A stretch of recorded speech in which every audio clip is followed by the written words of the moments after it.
বন্ধুরা, রাধে রাধে। আজকে আমি বানাবো ছানা জিলেপি। এখানে আমি 150 গ্রাম ছানা নিয়ে নিচ্ছি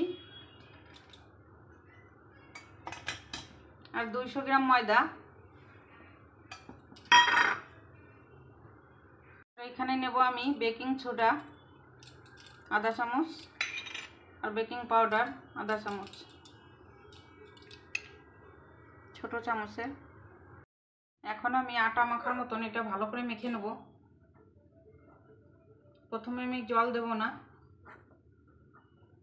ছানাটা ভালো করে মিক্স করে নেব। এখন আমি অল্প অল্প জল দিয়ে মেখে নেব।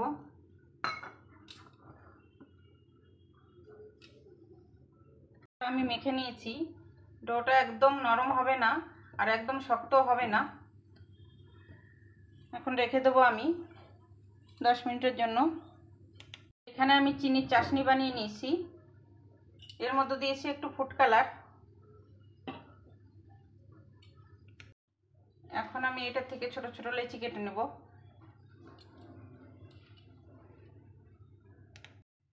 বাইশটা আমি এখানে ছানার জিলিপি বানিয়ে নেব।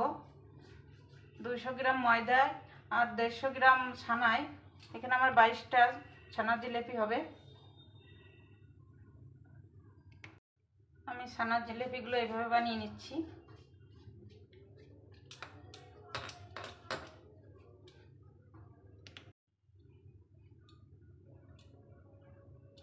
এই ফার্স্ট সাইড আর লাস্ট সাইডটা জুড়ে দেবো এইভাবে।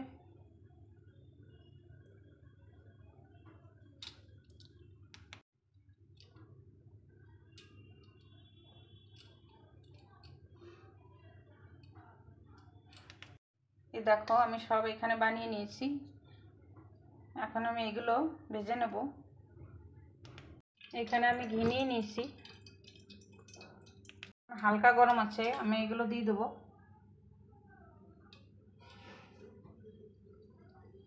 এক এক পাশ আমার ভাজতে লাগবে 3 মিনিট করে। গ্যাস কম করে ভাজবো।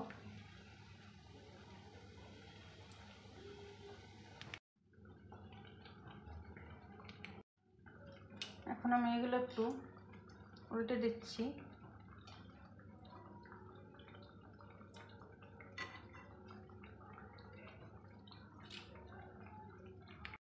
জিলিপিগুলো আমি সব ভেজে নিয়েছি, তুলে নেব। এখানে আমি তুলে রেখে দিয়েছি।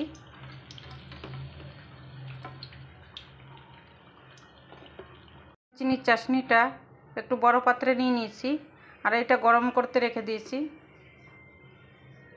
গরম চাশনির মধ্যে এই জিলিপিগুলো দিয়ে দেবো আর এটা আমি 2-3 মিনিট একটু জাল দিয়ে নেব। জিলিপিগুলো আমি 3 মিনিট জাল দিয়ে নিয়েছি। এখন আমি গ্যাস বন্ধ করে এটা ঢেকে রেখে দেবো আধা ঘন্টা। দেখো বন্ধুরা, জিলিপিগুলো আমি চাশনির থেকে তুলে নিয়েছি। দেখো।